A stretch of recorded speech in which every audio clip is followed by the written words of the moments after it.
Air India flight के बारे में मैंने एक वीडियो बनाया था जिसमें बताया था कि आप उसमें लगेज ना लेके जा सकते हैं या हैंड बैग में आप सामान कितना लेके जा सकते हैं या आप कौन कौन सा सामान नहीं लेकर जा सकते हैं जो कि फ्लाइट में ममनू है यानी मना है। तो कुछ भाई उसमें कमेंट किए थे कि भाई एयर इंडिया फ्लाइट में केवल 25 किलो ही लगेज लेके जा सकते हैं, इससे ज्यादा नहीं लेके जा सकते हैं। आपने 30 किलो बताया है तो किस तरह से मतलब आपने बताया है? तो भाई मैंने प्रूफ दिया था उस वीडियो में, मैंने टिकट भी उसमें दिखाया था वो कि इसमें जो है एयर इंडिया की फ्लाइट में टिकट बहुत तरीके के हैं जो कि इकोनॉमी में ही 4-5 तरह के टिकट मिलते हैं जिसमें आपको 20 किलो भी लगेज है, 25 किलो भी लगेज है, 30 किलो भी लगेज है और 40 किलो भी इकोनॉमी में ही आप लेके जा सकते हैं जो कि इकोनॉमी प्रीमियम भी है, उसमें आप आसानी से ज्यादा लगेज लेके जा सकते हैं। तो आप लोग जब टिकट लेते हैं तब उसमें आप ये चीज पता कीजिए कि मेरा टिकट जो है वो कौन से कैटेगरी में आता है, यानी कौन सी कैटेगरी का मैंने टिकट लिया हुआ है। अब अगर आप उसमें सस्ता टिकट ले लिए होंगे तो आपको 20 किलो ही लगेज रहेगा, अगर उससे थोड़ा महंगा लिए होंगे तो 25 किलो रहेगा, उससे महंगा लिए होंगे 30 किलो रहेगा। इस हिसाब से होता है। अगर आप एयर इंडिया की फ्लाइट में बिजनेस क्लास या फर्स्ट क्लास लेके जाते हैं तो उसमें तो और लगेज हो जाता है जो कि 40 के ऊपर हो जाता है, उसमें हैंडबैग आपका 10 किलो हो जाता है। तो भाई जब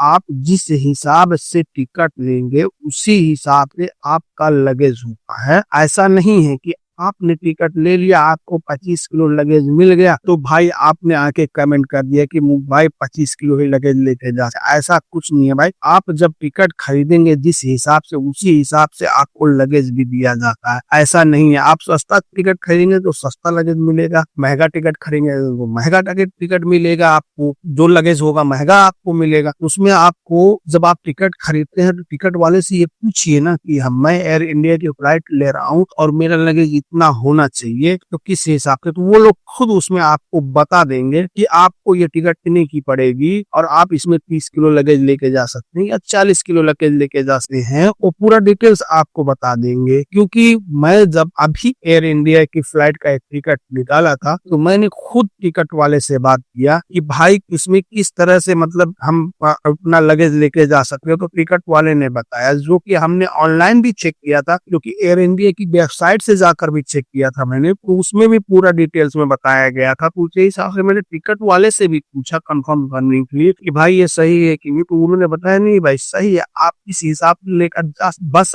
आपको टिकट खरीदने की जरूरत है। आप कौन सा टिकट खरीद रहे हैं? अब इकोनॉमी में वैल्यू है, उसके बाद इकोनॉमी प्लस है, उसके बाद और भी इसमें बहुत सारी कैटेगरी आते हैं, इकोनॉमी में 4-5 कैटेगरी है। तो आप उस हिसाब से अगर टिकट लेंगे तभी आपको मतलब उसमें इतना लगेज लेके जा सकते हैं। जब मैंने उसको बोला ठीक है मेरा एक टिकट बुक कर दो, उसने बुक किया, मुझे 640 रियाल में पड़ा वो टिकट। ऐसा नहीं है कि सस्ता पड़ा, 640 रियाल में खाली जाने का मुझे इंडिया के लखनऊ का पड़ा, जो कि उसमें 30 किलो लगेज उसने मुझे खुद दिया और 7 किलो हैंड बैग दिया, जो कि मैं 30 किलो का एक ही बैग बनाया और आसानी से लेकर चला गया क्योंकि उसने बताया था, उससे मैं कंफर्म किया था और मैंने एयर इंडिया की वेबसाइट पर भी जाकर कंफर्म किया ये चीज। तो उन्होंने भी बताया कि मतलब आप 30 किलो का लगेज लेके जा सकते हैं। बहरहाल जिसके लिए मैंने टिकट निकाला था, जब वो सऊदी अरब के रियाद एयरपोर्ट पर पहुंचा उसका जो लगेज था वो तकरीबन 29 किलो निकला,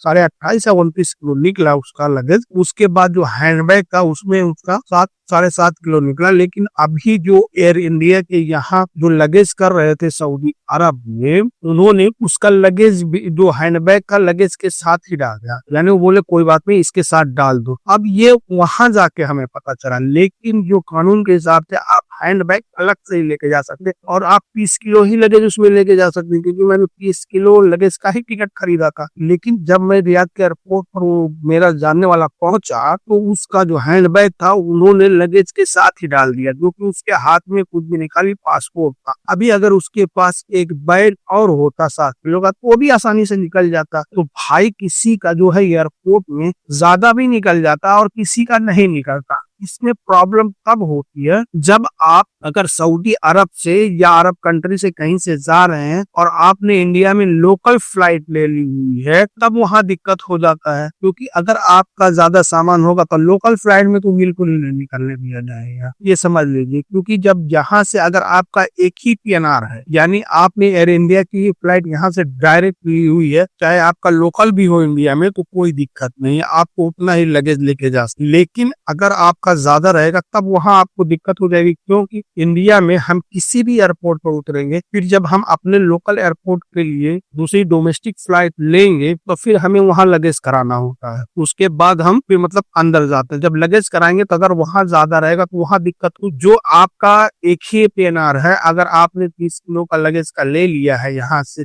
सऊदी अरब से, तो आप उतना ही लेके जाए, ज्यादा ना लेके जाए, नहीं तो आपको वहां दिक्कत हो सकती है। सऊदी अरब में आपका निकल सकता है, कोई बात नहीं, इसमें कोई बड़ी बात नहीं, लेकिन फिर आप इंडिया में फंस जाएंगे। तो इसके लिए मेरा कहना यही है कि जब भी आप सऊदी अरब या अरब के किसी भी कंट्री से जा रहे हैं तो आप उतना ही लगेज लेके जाइए जितना आपके टिकट पे ऊपर है, उससे ज्यादा ना लेके जाए। तो आप जब भी अगर एयर इंडिया की फ्लाइट का टिकट ले रहे हैं कहीं से भी, तो आप ये चीज उनसे पता कर लीजिए कि मतलब मेरा कौन सा टिकट है। अब इकोनॉमी में 4-5 तरह के टिकट है, उसमें आप ये पता कीजिए कि मेरा कौन सा टिकट है, उसमें हम लगेज कितना लेके जा सकते हैं। या अगर हम सस्ता टिकट खरीदे हुए हैं तो उसमें आपको जाहिर सी बात है यार, उसमें कम लगेज रहेगा, उसमें ज्यादा नहीं रहेगा। बस आप लोग आकर इस वीडियो में कमेंट कर देते हैं कि भाई उसमें 25 किलो ही लेके जाने के लिए है, शायद आपको पता नहीं होगा। अरे भाई ऐसा भी नहीं होता है, इसमें जो होता है बहुत कैटेगरी के टिकट हो, उस हिसाब से आप आसानी से उतना लेकर जा सकते हैं। तो बस आज के लिए इतना ही, फिर मिलेंगे इंशाल्लाह किसी नेक्स्ट वीडियो में। तब तक के लिए अल्लाह हाफिज।